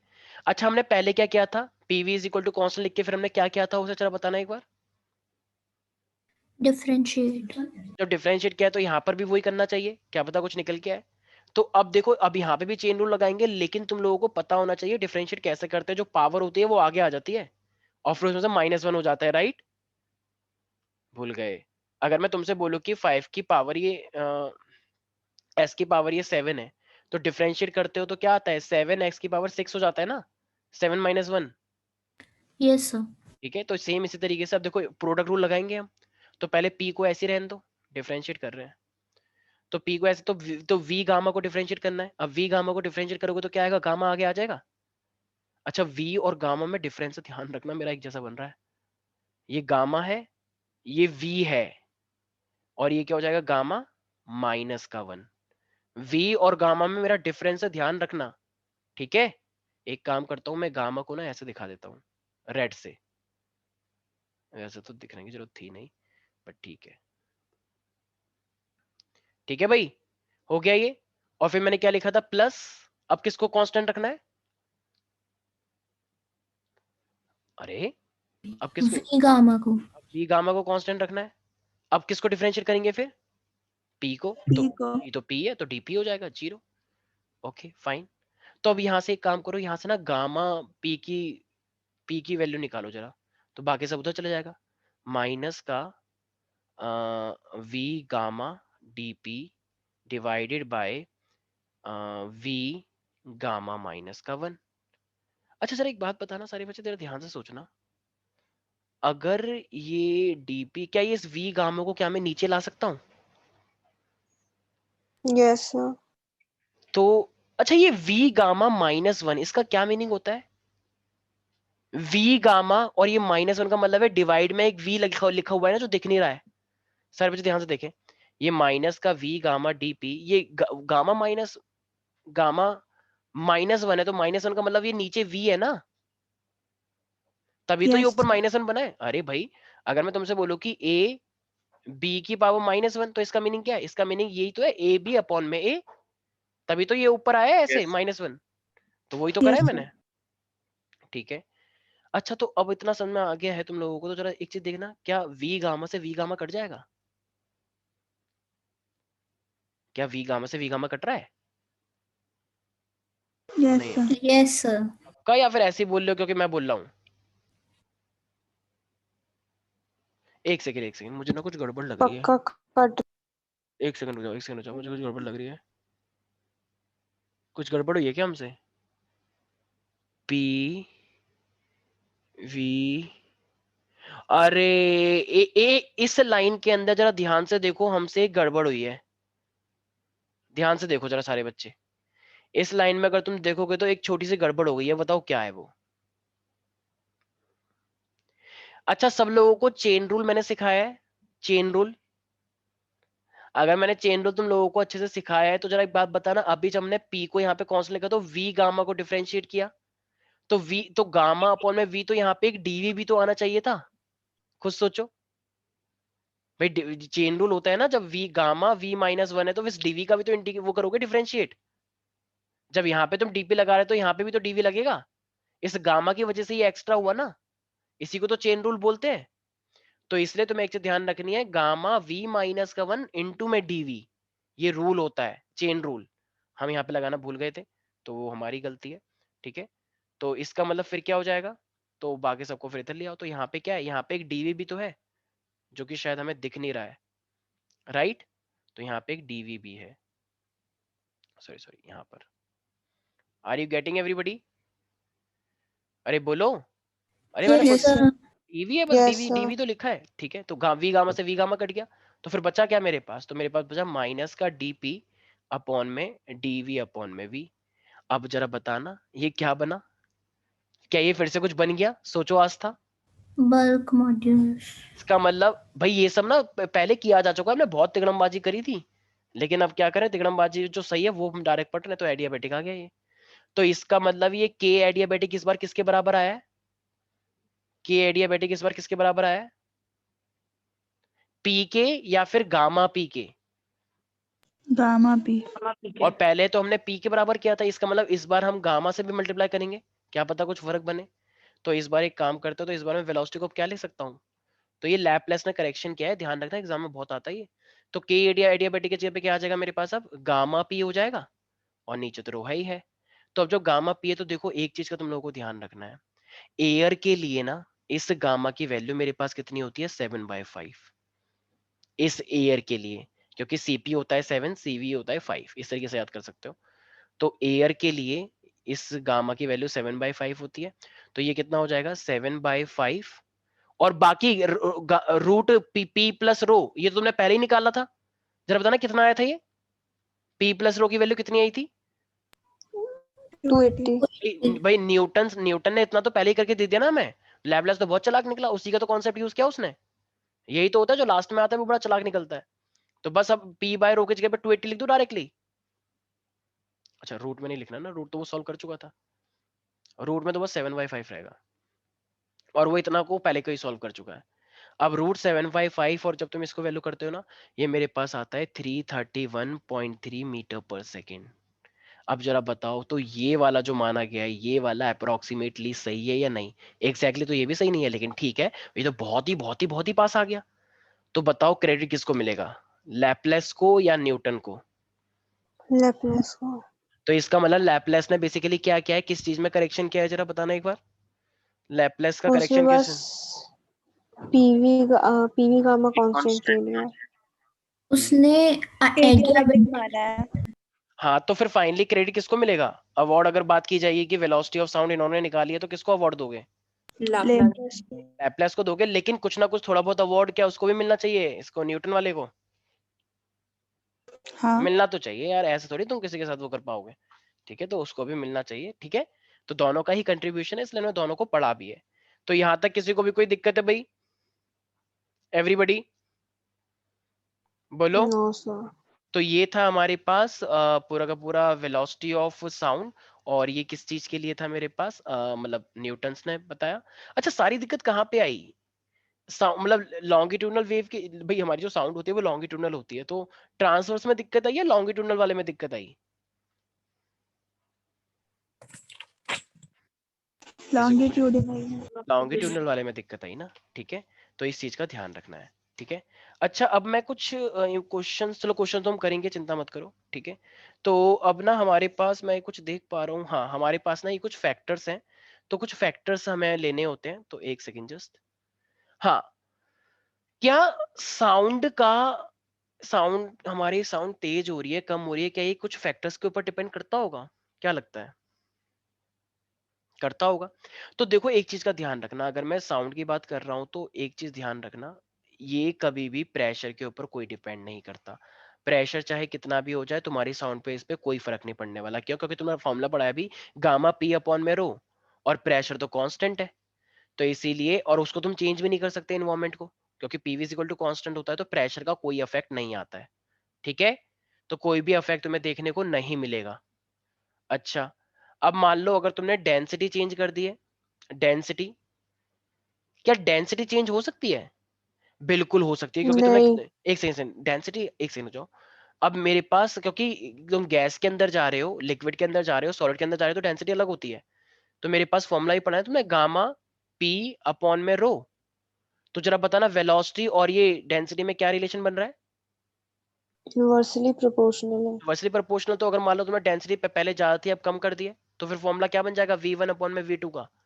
ये इनवर्स रिलेशन है ना इससे, बाकी तो सब कांस्टेंट है। तो फिर इसका फॉर्मूला ये नहीं बनना चाहिए, और रो 2 अपॉन में रो 1? बताओ, Yes, sir. कि वो इनवर्सली रिलेटेड है ना। अगर ज्यादा होगा तो ये कम हो जाएगा, और ये कम होगा तो ये ज्यादा हो जाएगा, तो इसलिए इनवर्स रिलेशन है। तो पहले कितनी थी, अब कितनी है, उससे निकल जाएगा। Got it everybody?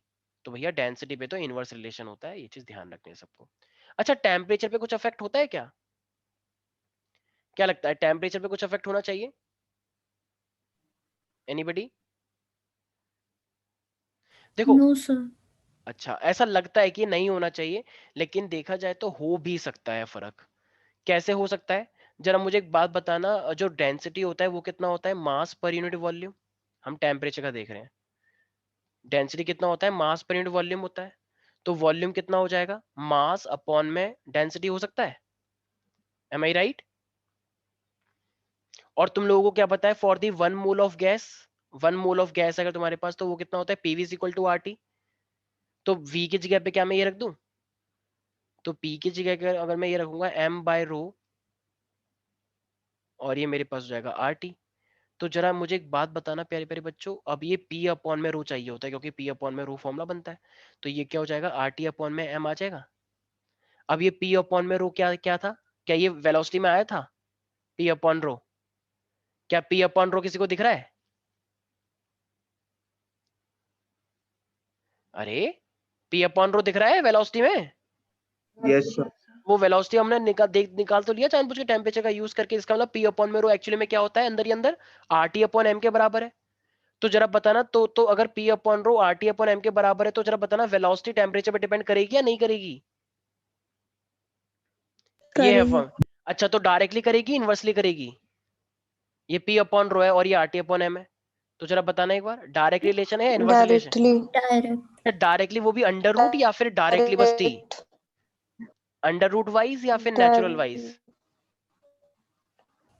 Under p पे root wise. अंडर रूट ना, क्योंकि p बाय रो की जगह पे अगर ये रखोगे तो अंडर रूट तो है ही ना। तो इसका मतलब वेलोसिटी टेम्परेचर पे कैसे डिपेंड करती है, अंडर रूट टी। तो अगर तुम टेम्परेचर बढ़ाओगे तो टेम्परेचर बढ़ाने से, उसका अंडर रूट लेने से उसकी वेलोसिटी भी बढ़ेगी, बढ़ेगी लेकिन बहुत ही कम टाइप से। यहाँ तक किसी को भी कोई दिक्कत है एवरीबॉडी? बोलो। अच्छा, क्या वेलोसिटी कभी भी फ्रीक्वेंसी पे डिपेंड करती है? फ्रीक्वेंसी एम्पलीट्यूड, क्या अब तक कुछ ऐसा आया फ्रीक्वेंसी और एम्पलीट्यूड वाला कोई फैक्टर? नहीं। तो इसका मतलब सारे बच्चे एक चीज लिख लें, velocity of sound is independent of the amplitude. उसका एम्पलीट्यूड से और फ्रीक्वेंसी से कोई रिलेशन नहीं होता। वो उसकी कैरेक्टर होते हैं, लेकिन उसका वेलोसिटी पे कोई रिलेशन नहीं होता, इस चीज का ध्यान रखना। तो वेलोसिटी पे कुछ लोग सोचते हैं एम्पलीट्यूड ज्यादा रखोगे, फ्रीक्वेंसी ज्यादा रखोगे तो उसकी स्पीड तेज हो जाएगी, पर ये गलत बात है। वो वेव की एक प्रॉपर्टी है, उसके फीचर है। मतलब अगर मान लो तुम अच्छे कपड़े पहनते हो, तो अच्छे कपड़े पहनने से क्या तुम तेज भागते हो? अच्छा, मे भी भागो, कुछ अच्छा फील हो, पॉजिटिव फील करो, लेकिन ऐसा वेव के साथ नहीं होता है। तो फ्रीक्वेंसी और एम्पलीट्यूड पे क्या कोई वेव की वेलोसिटी डिपेंड करती है? बिल्कुल भी नहीं करती है। याद रहेगा सब बच्चों को? इसके अंदर कोई भी डाउट है? बोलो भाई, अरे बोलो। No sir. अब देखो, इस चैप्टर के ना बस ऑलमोस्ट 2 छोटे छोटे टॉपिक बचे हैं, ठीक है? तो सारे बच्चे थोड़ा ध्यान, अब तक जितना ही मैंने करवाया, क्या उसमें किसी को भी कोई डाउट है? अब तक जितना भी करवाया, माइका, न्यूटन का और लैपलेस का करेक्शन, ये वेव्स का वेलोसिटी के बारे में, कोई भी डाउट इसके अंदर? माइका? नहीं सर। आई नो थोड़ा सा ज्यादा है, लेकिन हाँ। एक बार करोगे तो कोई दिक्कत नहीं आएगी, ठीक है? श्रेया, कोई दिक्कत है? Anushka, Sneha, Goyal? No sir. Okay. No sir. अब ना हमारे पास देखो 2 टॉपिक आते हैं, एक को हम बोलते हैं प्रोग्रेसिव वेव और एक को हम बोलते हैं स्टेशनरी वेव। अब ये प्रोग्रेसिव वेव क्या होती है, देखो ये ना एक तरह से ऐसी वेव है, प्रोग्रेसिव का मतलब क्या है, जैसे आप लोगों की प्रोग्रेस अच्छी हो रही है, टीचर भी बोलती है कभी, वो नहीं हो रही है वो अलग बात है, लेकिन बोलना पड़ता है प्रोग्रेस अच्छी हो रही है। तो प्रोग्रेस का मतलब क्या होता है, जब एक वेव एक जगह से दूसरी जगह पे जाती है, चलती रहती है, उसी को हम प्रोग्रेसिव वेव बोलते हैं, ठीक है? तो ये प्रोग्रेसिव वेव है। लेकिन मान लो अगर एक वेव इधर से आई और एक वेव इधर से आई, और दोनों वेव ने आपस के एक दूसरे को इफेक्ट को कैंसिल आउट कर दिया, तो अब क्या वो वेव आगे या पीछे जा पाएगी? No sir. अगर एक ट्रेन जा रही है, वो मान लो गाजियाबाद से कहाँ चली गई, मान लो न्यू दिल्ली चली गई, तो वो आगे चलती जा रही है, कोई नहीं आया, ठीक है, तो वो प्रोग्रेस हुई ट्रेन की। लेकिन मान लो बीच में से एक इधर से आ रही थी ट्रेन, एक इधर से आ रही थी, और सेम पटरी पे आ गई है बाई चांस वो शिफ्ट होके, और दोनों के बीच में टक्कर हो गई। अब टक्कर हो गई तो क्या अब वाली पीछे चल रही है या वाली आगे चल रही है, या बस अब वो टक्कर हो गई तो रुक गई? टक्कर हो गई तो रुक गई। रुक गई ना, तो उसको हम क्या बोलेंगे? अब ये सिचुएशन स्टेशनरी है या वो चल रहा है? स्टेशनरी। यही हमारे पास होती है दो टाइप की वेव, लेकिन वो वेव है वहां पे, ट्रेन है वहां पे। तो ये दो टाइप की वेव होती है, एक प्रोग्रेसिव वेव और एक होती है स्टेशनरी वेव। तो सारे बच्चे जरा लिख लेंगे, a wave that travels from one point of the medium, from one point of a medium to the another. सारे बच्चे लिख लें, a wave that travels from one point of the medium to the another is called the progressive wave। ठीक है, नीचे ही होगी, नहीं नीचे, ठीक है भाई, याद रहेगा सब बच्चों को। तो देखो इस प्रोग्रेसिव वेव का ना एक्चुअली में अपना ना एक रिलेशन है। अभी मैंने तुम्हें एक प्रोग्रेसिव कांस्टेंट बताया था, वो क्या था प्रोग्रेसिव कांस्टेंट? कोई बताएगा मुझे क्या था वो प्रोग्रेसिव कांस्टेंट? मैंने बताया था अभी प्रोग्रेसिव कांस्टेंट के बारे में, किसी को नहीं पता है प्रोग्रेसिव कांस्टेंट के बारे में? अरे क्लास में से किसी को नहीं पता प्रोग्रेसिव कांस्टेंट के बारे में? क्या कुछ करके आए हो क्या, या फिर क्या यहाँ पे किसी को कुछ दिख रहा है प्रोग्रेसिव कांस्टेंट स्क्रीन पर? सर नहीं ये तो नहीं, 2 pi by lambda. बेशक मैंने लिखा नहीं है, लेकिन मैंने कुछ बोला था, ये sir angular wave number wave को ही हम नंबर प्रोग्रेसिव कांस्टेंट बोलते हैं। प्रोग्रेसिव कांस्टेंट, प्रोग्रेसिव वेव, कुछ कुछ रिलेशन मिल रहा है? सर आपने प्रोग्रेसिव बोला था कि प्रोपोगेशन बोला था? अच्छा अच्छा, ठीक है ठीक है ठीक है, ओके, एक ही बात है, ठीक है, प्रोपेगेशन हो रहा है, आगे चल रहा है, ठीक है। तो प्रोग्रेसिव कांस्टेंट है हमारे पास, जिसको हम क्या बोलते हैं, मतलब प्रोपेगेशन भी बोल सकते हैं, propagation constant it is equal to k 2 pi by lambda, ठीक है।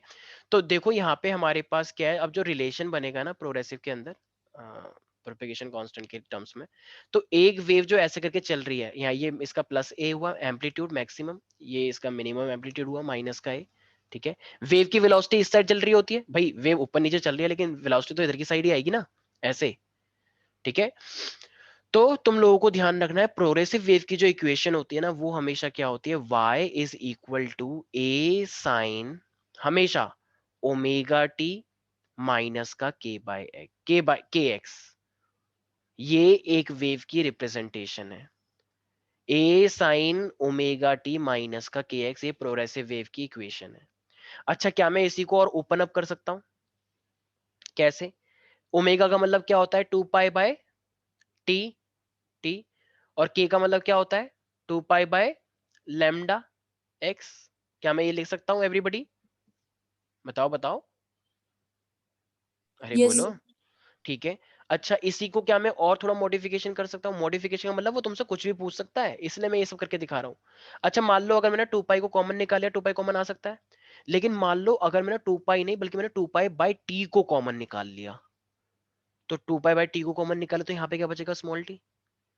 अब यहाँ पे 2 पाई तो चला गया, तो यहाँ पे क्या बचेगा सिर्फ और सिर्फ, जरा बताना, जरा मैथ्स यूज करना अपनी, क्या बचेगा अब यहाँ पे, तुम बताओ क्या लिखूं?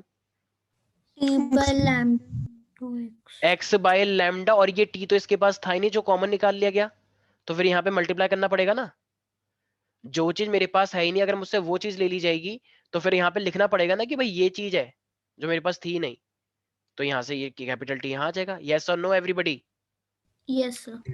ये चीज तुम लोगों को ध्यान रखना, इस तरीके से भी कोई कभी एग्जाम में दे देगा, ठीक है। फिर और स्मॉल टी कौन क्या टी रिप्रेजेंट कर रहा है? ये स्मॉल टी है टोटल टाइम की, एक वेव को कितना टाइम लग रहा है, एक टोटल वेव जो चली है उसने टोटल कितना चली वो, और ये कैपिटल टी है एक वेव को बनने में कितना टाइम लगा। तो एक तो तुम टोटल मान लो, तुम नंगे पैर गई मान लो यहाँ से हरिद्वार, कि आज मुझे भोले शिव शंकर को खुश करना है, ठीक है। तो तुमने एक कदम को चलने में कितना टाइम लिया, मान लो 2 सेकंड। तो अब अगर मान लो 200 किलोमीटर तुम्हें जाना है, तो फिर हम पता लगा लेंगे ना, अगर तुम बिना रुके जा रही हो कितनी देर में पहुंचोगी। आया समझ में? Yes sir. तो एक कदम के लिए ये रहा और टोटल कदमों के लिए टाइम ये स्मॉल टी। अच्छा यहीं पर ही ना एक चीज और होती है कि जो लैम्डा बाई टी होता है, लैम्डा मतलब टोटल डिस्टेंस और ये टी का मतलब एक वेव को चलने में, तो मतलब मान लो एक वेव है, एक वेव ऐसे चली तो ये लैम्डा हुआ डिस्टेंस और यहाँ से यहाँ तक चलने में कितना टाइम लगता है, टी लगता है। तो क्या मैं इसी को वेलोसिटी बोल सकता हूँ क्या फिर? Lambda Yes, by sir. T distance upon में टाइम वेलोसिटी होता है। तो क्या फिर ये इक्वेशन थोड़ी सी और मॉडिफाई हो जाएगी, a sin 2 pi by T और ये हो जाएगा t माइनस का x। अच्छा लैम्डा बाई टी वेलोसिटी, तो वेलोसिटी ऊपर लिखा जाएगा या नीचे, बताना जरा। तो नीचे। कि भाई लैम्डा बाई टी है ना, तो लैम्डा बाई टी तो नीचे लिखा जाएगा ना फिर वेलोसिटी। देख पा रहे हो ये? अरे गांव वाले बच्चों, अरे यस समझ नहीं आ रहा तुम लोगों को? सिंपल बिल्कुल। मैथ से तो यूज हो रही है। आई नो कि तुम्हारे लिए ये सब चीजें थोड़ी नई नई सी हैं, तो नई नई है इसलिए ऐसा लग रहा है। जब भी हम कोई चीज को पहली बार देखते हैं तो हम थोड़े से पागल हो जाते हैं, फिर उसके बाद हम थोड़े से आदत डालनी पड़ती है कि ओ चलो कोई सर बात टी कहाँ चला गया? बड़ा अच्छा अच्छा ठीक है ठीक है हाँ। नहीं। यही तो लिखा है यहाँ पे, हाँ हाँ समझ गई ये वाला ठीक है लैम्डा हाँ और ये हाँ वाला, तो ये ठीक। वेलोसिटी बन गया। ठीक है भाई, किसी को भी कोई डाउट है यहाँ पे? एनी सिंगल डाउट है? बोलो। No sir. अच्छा कभी कभी वो 2 पाई बाई टी को कॉमन लेने की जगह पे कभी कभी वो 2 पाई बाय लैम्डा भी ले लेता है। तो जब वो लैम्डा लेगा तो फिर यहाँ पे लैम्डा लगाना पड़ेगा हमें, राइट? तो फिर वो वेलोसिटी का फैक्टर यहाँ पे आ जाएगा। यस और नो? भाई अगर तुम इस 2 पाई भी टी को कॉमन की जगह पे अगर 2 पाई बाय लैम्डा ले लेते कॉमन, तो फिर लैम्डा यहाँ पे लगता ना, फिर यस लैम्डा सर। यहाँ लगता तो फिर वेलोसिटी भी यहीं पर ही लगती वीटी। तो यहाँ पे एक इक्वेशन और हो जाती अगर तुम 2 पाई बाय लैम्डा को कॉमन लेते तो मतलब दोनों ही तरीके से हम कर सकते हैं। वो ना इक्वेशन तुम्हें देगा, करके बताओ यहाँ पे ये क्या है, ये क्या है, तो इस तरीके से तो फिर वीटी माइनस एक्स हो जाता अगर तुम 2 पाई बाय लैम्डा को कॉमन निकालते। तो ये सब प्रोग्रेसिव वेव की इक्वेशंस हैं, अगर तुम्हें कोई भी क्वेश्चन दे दिया जाएगा तो तुम निकाल लोगे। ठीक है, सबने उतार लिया ये? Yes everybody? Yes yes sir. Sir. Okay, तो बस एक बेसिक इक्वेशन। अच्छा मान लो मैंने फेस के बारे में बताया ना, जो पोजीशन और डायरेक्शन बताती है, तो एक जो वेव होती है उसको मैंने क्या बताया, फिर ए, एक बार पीछे कर दो। हाँ श्योर, एक सेकंड बस। ए साइन ओमेगा टी माइनस का के एक्स, ये तो चलो हो गया मीन, लेकिन इसी में कुछ फेज डिफरेंस भी हो सकता है जिसको हम इनिशियल फेज बोलते हैं, कि वो इनिशियली कहाँ से एंटर करी है। तो इस ए का मतलब क्या होता है, एम्पलीट्यूड, लोगों को याद रखना है, एम्पलीट्यूड।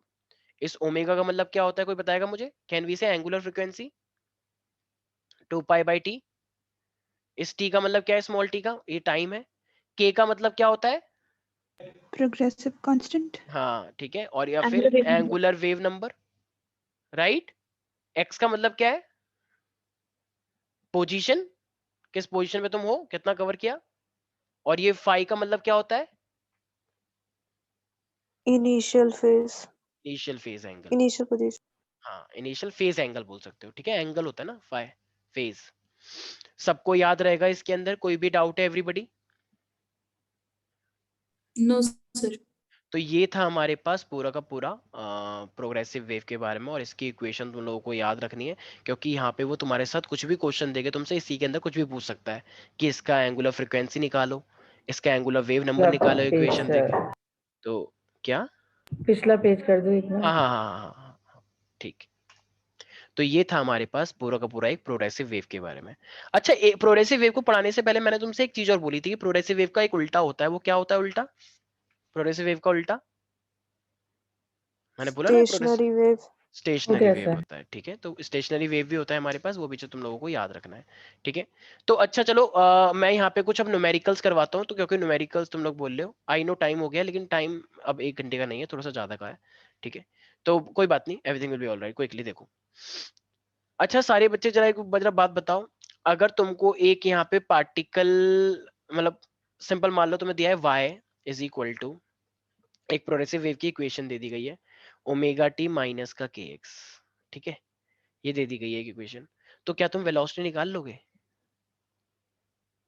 वेलोसिटी कैसे निकालेंगे, ये डिस्टेंस, तो वेलोसिटी कैसे निकालते हैं एक बार, अरे बोलो, डिफरेंशिएट करके, दवा भूल गए क्या? अगर डिस्टेंस की इक्वेशन दे रखी है वेलोसिटी पे आना, तो एक बार क्या करते हैं, डिफरेंशिएट करते हैं ना। मैं चुप हो जाऊं? Yes sir. Shut up. Differentiate कर। डिफरेंशिएट करेंगे, ठीक है। ए साइन का क्या क्या होता है, डिफरेंशिएशन माइनस कॉस या कॉस, सोच लो। cos. ठीक है। अच्छा अब ये t के रिस्पेक्ट में कर रहे हैं, तो जो ये t है तो t का फिर क्या लगाएंगे हम, एक चेन रूल। तो क्या आ जाएगा यहाँ पे मल्टीप्लाई, Omega. ओमेगा आ जाएगा। तो ये ओमेगा आगे लिख लें, तो ये क्या बन गया, a ओमेगा कॉस, ये वहीं पर भी आया था ऑसिलेशन में, a omega cos omega T minus का kx, राइट। तो ये वेलोसिटी बन गई, यस और नो एवरीबॉडी, बोलो। Yes sir. Yes, ठीक है, sir. तो ये मेरे पास है, वेलोसिटी आ गई है। अच्छा जब मेरे पास वेलोसिटी, अच्छा मान लो अगर मैंने तुमसे कह दिया, अगर मान लो मैं तुमसे कहना चाह रहा हूँ कि मेरे पास कॉस के अंदर आया है, लेकिन जो डिस्टेंस था वो तो साइन के टर्म्स में, तो अगर आपको फाई देखना है कि डिस्टेंस और वेलोसिटी के बीच में कितना फेज डिफरेंस है, तो फेज डिफरेंस है तो फिर इसको भी तो साइन में लाना पड़ेगा। ऐसे थोड़ी है कि इसको साइन है इसको कॉस में और तुम फेज डिफरेंस देख लो। तो अगर इस वेलोसिटी को अगर तुम साइन में कन्वर्ट करोगे तभी तो पहचान पाओगे इन दोनों के बीच में कितना फेज बन रहा है, वेलोसिटी आगे चल रही है या डिस्टेंस आगे चल रहा है। तो जरा बताना एक बार, ये ए ओमेगा, अब जरा बताना कॉस को साइन में कैसे कर सकते हैं। अगर ये कॉस थीटा है तो कॉस थीटा को साइन थीटा कैसे कर सकते हैं। Very good. √1 minus sin square theta. अभी किसी ने ये सोचा है कि अगर कॉस थीटा होता है तो इसका मतलब अगर उसे साइन में तो साइन थीटा प्लस का 90 हो जाता है ना, pi by 2, Yes. 90 plus theta is equal to cos theta ही तो बन जाता है। 90 के बाद वही तो साइकिल रिपीट हो जाती है। अगर साइन के अंदर तुम 90 और 90 थीटा और लेते हो तो फिर वही तो कॉस बन गया। तो अगर तुम्हें इस कॉस को साइन बनाना है तो क्या हो जाएगा, ये साइन ओमेगा टी माइनस का के एक्स, इतना थीटा तो था ही था, इसमें क्या ऐड कर दूं, थीटा प्लस पाई अपॉन 2। हाँ थीटा तो यही हो गया ना मैम, तो सिर्फ पाई बाय 2 करूंगा ना, थीटा यस तो सर। यही था पूरा, तो कर तो दिया ये। तो जरा बताना अब डिस्टेंस और वेलोसिटी के बीच में कितने का फेज डिफरेंस आ रहा है, वो एंगल कितना फेज पाई बाय डिफरेंस है। 2। तो अगर यहाँ पाई पे बाय 2। अगर यहाँ पे क्वेश्चन आ जाती particle velocity is dash of displacement by dash radian, तो क्या लिखोगे पहले वाले में। अच्छा आगे कौन चल रहा है, वेलोसिटी चल रही है या डिस्प्लेसमेंट। Velocity. अच्छा तो अहेड हो गया, आगे चल रही है। अच्छा कितना एंगल आगे चल रही है, पाई बाय 2। पाई बाय 2 चल रही है। इसी को तो बोलते हैं, मैंने शायद समझाया भी था, फेज ये बता दे कौन लीड कर रहा है कौन लैग कर रहा है। अच्छा लैग कौन कर रहा है दोनों में, अब चला के डिस्प्लेसमेंट डिस्प्लेसमेंट, और कितने एंगल लैग कर रहा है। पाई बाय 2। याद रहेगा ये इस तरीके से चलाकियां की जाती हैं। आई होप सबको समझ में आ चुका है एवरीबॉडी। अरे बोल दो यार, शर्मा क्यों रहे हो। ठीक है, यस तो ये सर। तो वेलोसिटी हो गई। अब इसी वेलोसिटी का अगर तुम्हें एक्सेलरेशन निकालना है तो जरा बताना क्या आएगा acceleration. A omega square cos W DV by T D करना पड़ेगा, माइनस ए ओमेगा के तो रहेगा एक्स। रहेगा, कॉस को हम क्या लिखते हैं जरा बताना एक बार स्नेहा। कॉस का डिफरेंस, Sir, इसको मत लेना, minus sin. ये तो हमने फेस देखने के लिए करा है, इसको मत लेना, ये तो फेस देखने के लिए करा है, मेन हम इसको लेते हैं। हाँ तो कॉस को क्या करेंगे हम, माइनस Sir, का minus sin. साइन, माइनस का साइन ओमेगा टी माइनस का के एक्स। अच्छा अब चेन रूल लगाएंगे क्या, ओमेगा Yes, sir. तो क्या आ जाएगा, यस सर। ओमेगा। ओमेगा आ जाएगा, ओमेगा को आगे लिख लें और माइनस का साइन भी है, तो माइनस का ए ओमेगा स्क्वायर हो जाएगा, बोलो बोलो। सर। ओके, तो और ये हो जाएगा साइन ओमेगा टी प्लस का के माइनस का के एक्स। अच्छा जरा एक ध्यान से देखना, ये वही चीज हो रही है जो ऑसिलेशन में तुमने पढ़ी है, y is equal to A sine omega T minus का यस के। सर। क्या एक्सेलरेशन दिख रहा है, ए साइन, ये सेम चीज ऑसिलेशन में हुई थी तुम्हारे साथ एक्सेलरेशन निकालते टाइम। तो क्या इस ए साइन ओमेगा टी माइनस के एक्स की जगह पे क्या मैं y लिख सकता हूँ एक्सेलरेशन में, बताओ। तो ये क्या बन जाएगा जरा बताना यस सर लिख एक्सेलरेशन। सकते हैं। एक्सेलरेशन देखो ये मेन इक्वेशन आई है, minus Y omega square. Very good. तो एक्सेलरेशन मेरे पास क्या आ जाएगा, माइनस का ओमेगा स्क्वायर वाई आ जाएगा, क्योंकि वो वाई के बराबर आ गया। Any doubt in this everybody, किसी को भी कोई डाउट है यहाँ पे, कोई कुछ नो बोले। सर। अच्छा जरा ध्यान से देखना, एक चीज जरा ध्यान से देखो एक सारे बच्चे, अ, एक चीज साफ साफ है, ये साइन थीटा है और ये माइनस का साइन थीटा है। साइन थीटा और माइनस के साइन थीटा में जाना है, अगर कोई साइन है और वो माइनस साइन जा रहा है तो उसमें एंगल कितने का डिफरेंस आता है, सोचना जरा। भाई ये भी 90। 90 का आता है, तो फिर कॉस में कितने का आता है। 90। अच्छा इसमें 180 का अच्छा वेरी गुड। और कुछ कहना है आपको? अगर एक साइन की वैल्यू 1 आ रही है और अब तुम्हें उसे -1 लेके जानी है तो कितना एंगल शिफ्ट हो गया होगा -1 की वैल्यू देकर? अच्छा, -1 कब आता है साइन, जरा बताना एक बार, -1 कब आता है साइन पर? बोलो, अरे बोल नहीं रहे हो, नहीं पता?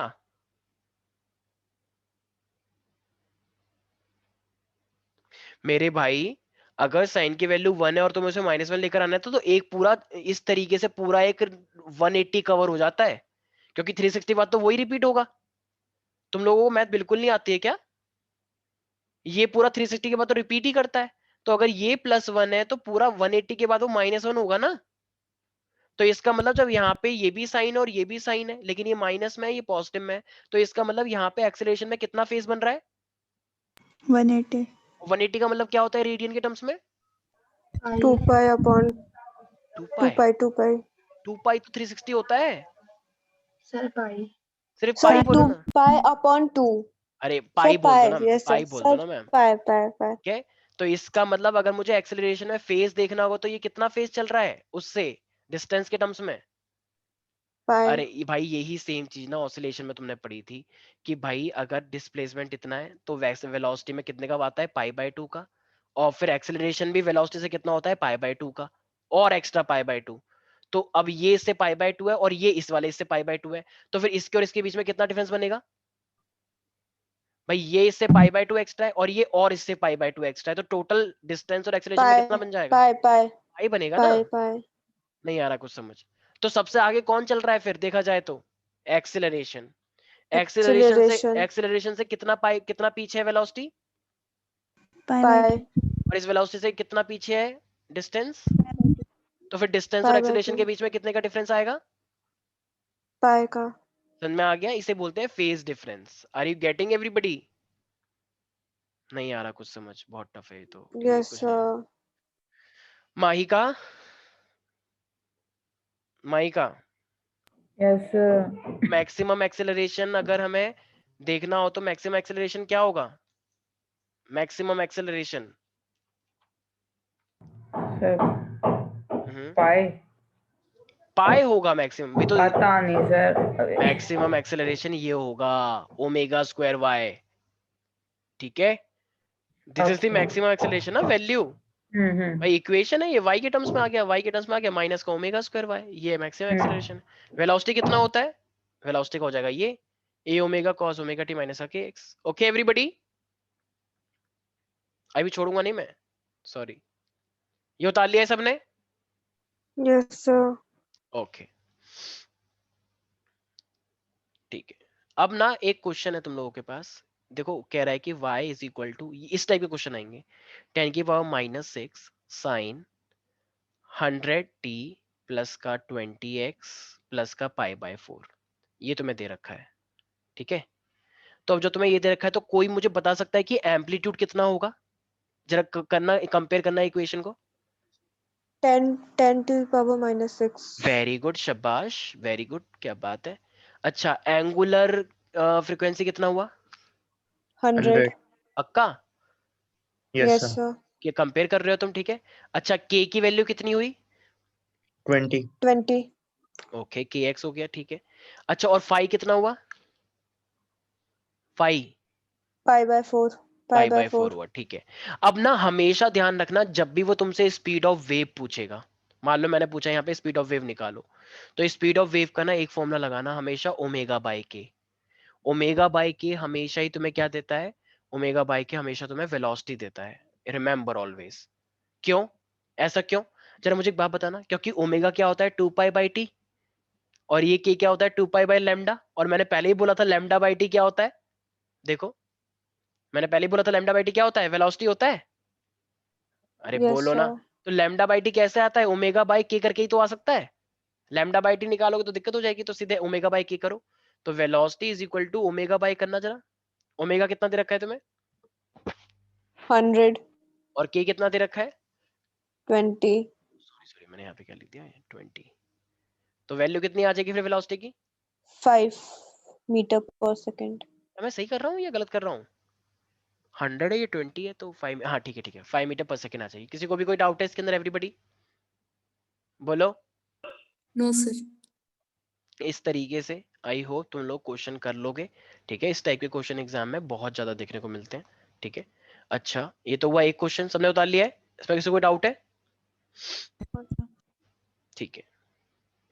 इसी तरीके से एक इक्वेशन दे रखी है तुम्हें, 0.05 साइन 80x माइनस का 3t, सॉरी हाँ 3t है।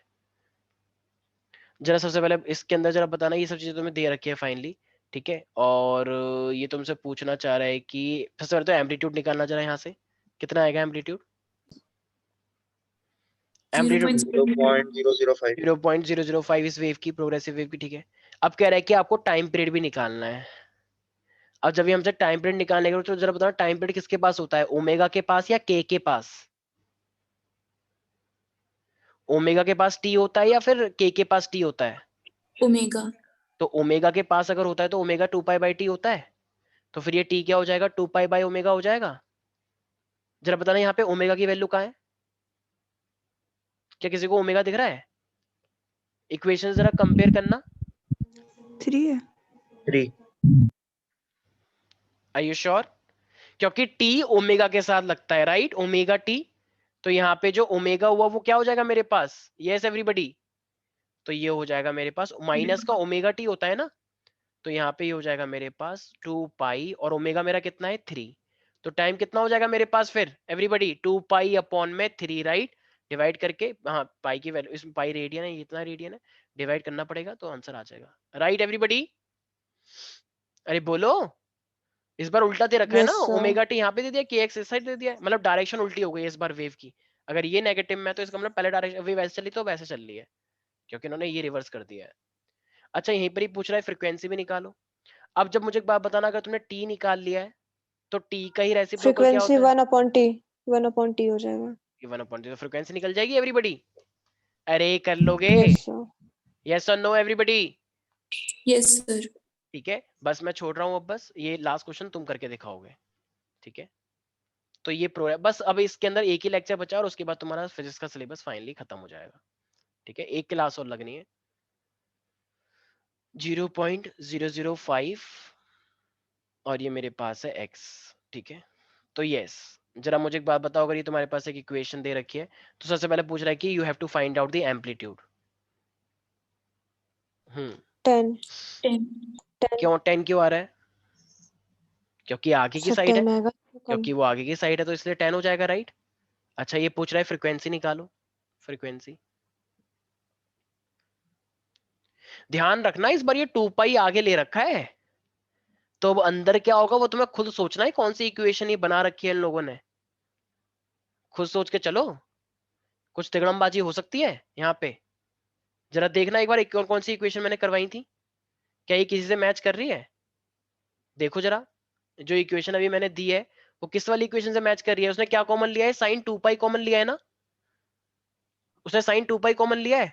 Yes sir. इसका मतलब ना तो यस उसने सर। टी को कॉमन लिया, ना उसने लैम्डा को कॉमन लिया, तो इसका मतलब ये तो अंदर की साइड ही है। उसने बस ये यस वाला सर। 2π कॉमन ले लिया। देखो, अगर इसमें से तुम 2π कॉमन निकालते हो तो बाकी का क्या अंदर बचेगा, सोचना जरा। अगर तुम a साइन 2π टी। कॉमन निकालते हो तो फिर अंदर क्या बचेगा? t अपॉन में कैपिटल T और माइनस का x अपॉन यस में सर। लैम्डा। यस और नो? अरे बोलो। यस अब सर। इस इक्वेशन से तुम्हें उस वाली इक्वेशन को कंपेयर यस करना सर। है। Yes sir. अब जरा कंपेयर करना, तो इसका मतलब अगर 2π कॉमन निकाला तो ये जो t लिखा हुआ है ये किसके बराबर होगा फिर? सिर्फ t दे रखा है, तो इसका मतलब कैपिटल T की वैल्यू कितनी हो गई, खुद सोचो। 1 1 वेरी 1 गुड, क्योंकि ये t अपॉन में t बना था तो ये 1 होगा फिर, तो इसका मतलब कैपिटल T कितना हो गया, यहाँ पे 1 हो गया है, ठीक है। अच्छा, यहाँ पे क्या था? 1 हो गया। यहाँ पे क्या था? x अपॉन लैम्डा था ना इक्वेशन में। Yes sir. जब x अपॉन में लैम्डा है तो x तो यस लिखा सर। हुआ ही है, तो 1/λ किसके बराबर हो गया 0.005 भाई? वो x बाय माइनस का x बाय लैम्डा था, और ये यहाँ पे दे रखा है माइनस का 0.05x, तो इसका मतलब 1/λ इज इक्वल टू ये होगा ना। तो कंपेयर करके देख लो। अबे समझ नहीं आ रहा क्या भाई? ये एक इस इक्वेशन से कंपेयर करो ना, t बाय कैपिटल T और माइनस का x बाय लैम्डा। अब जरा कंपेयर करना इससे, तो 1/t क्या हो गया, 1 हो गया, और ये 1/λ क्या हो गया, ये इसके बराबर हो गया, राइट। तो जरा बताना एक बार, फ्रीक्वेंसी निकालने के लिए बोला है, फ्रीक्वेंसी में क्या चाहिए होता है, 1/t चाहिए होता है, यस सर, और तो t कितना 1 दे होगा रखा है, फ्रीक्वेंसी। 1 हर्ट्ज आ गया, वेरी गुड। अच्छा वेवलेंथ निकालने के लिए बोल रहा है, जरा बताना वेवलेंथ कैसे निकलेगा, तो लैम्डा को 1/0.005। 1/0.005, तो इसको करके आ जाएगा 200 मीटर, राइट एवरीबडी, बहुत Yes, सिंपल sir. है। तो यार कर लोगे ऐसे क्वेश्चन। अच्छा जरा बताना, अब वो यहाँ पे वेलोसिटी पूछ रहा है, नहीं नहीं नहीं नहीं, हाँ वेलोसिटी पूछ रहा है मान लो, तो जरा बताना वेलोसिटी का फॉर्मूला क्या होता है, वेलोसिटी का ओमेगा फॉर्मूला, अपॉन के। क्या फ्रीक्वेंसी और वेवलेंथ से वेलोसिटी आ सकती है, फ्रीक्वेंसी और वेवलेंथ से वेलोसिटी बन सकती है क्या, यस सर। कैसे, सर लैम्डा अपॉन टी वो होता है वेलोसिटी के इक्वल, और very 1 good, upon T frequency होता है। वेरी गुड, तो ये क्या बन जाएगा, लैम्डा अपॉन में फ्रीक्वेंसी बन जाएगा। लैम्डा। तो अभी भी तुमने यस सर। फ्रीक्वेंसी निकाला, आई मीन अभी तुमने वेवलेंथ निकाला, और अभी भी तुमने फ्रीक्वेंसी निकाली, तो इन दोनों को मल्टीप्लाई करके वेलोसिटी आ जाएगी, Yes, sir. क्योंकि yes velocity lambda sir. Upon T होता है, 1/t फ्रीक्वेंसी होता है, तो लैम्डा अपॉन वेलोसिटी आ जाएगा, या फ्रीक्वेंसी आ जाएगा, नहीं आ जाएगा वेलोसिटी। भाई इस टाइप के क्वेश्चन आते हैं और फ्री फंड के नंबर है, सच बता रहा हूँ, बहुत इजी टॉपिक है। तो किसी को भी कोई डाउट है इसके अंदर, everybody, no sir. Sankalp, Shreya, Anushka, No माइका, problem. ठीक है। तो आज हमारा यहाँ पे प्रोग्रेसिव वेव का हम टॉपिक यहाँ पे समाप्त कर रहे हैं, ठीक है। बस अब हमारे पास स्टेशनरी वेव बचा है, और फिर हमारे पास कुछ डिफरेंस होते हैं, इसी के साथ हम फिर हम अपना ये वाला चैप्टर भी करेंगे समाप्त। Okay, got it everybody.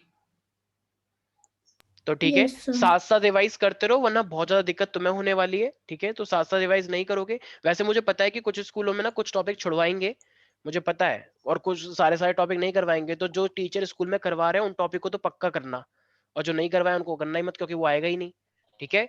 तो अभी तो हम सब कुछ करवा रहे हैं, तो वैसे देखा जाए तो मुझे पता है कि बहुत सारे स्कूलों में बहुत सारे टॉपिक छुड़वा दिए गए होंगे, ठीक है, क्योंकि ऑफलाइन क्लास तो है नहीं, ऑनलाइन क्लासेस है, और सब टॉपिक करवाना नामुमकिन है, नहीं तो फिर क्लास ही डेली हो रही होंगी, और उसमें भी नहीं हो पाएगा, तो इसीलिए। सर आपने फ्लूइड्स वाले चैप्टर में मैग्नस इफेक्ट करवाया था। नहीं आई गेस स्कूल में करवाया है, यस सर, हमें स्कूल में ठीक है करवाया ठीक है, है। मैं करवा दूंगा, बॉल के ऊपर होता है ना जो बॉल सक जाती है, यस सर। ठीक है करवा दूंगा मैं, ठीक है चिंता मत करो। ठीक है आज के लिए इतना ही, नेक्स्ट क्लास में याद दिलाना, ठीक है आज के लिए इतना ही रखते हैं, मिलते हैं नेक्स्ट क्लास में, bye bye, take care, okay. Thank you, sir.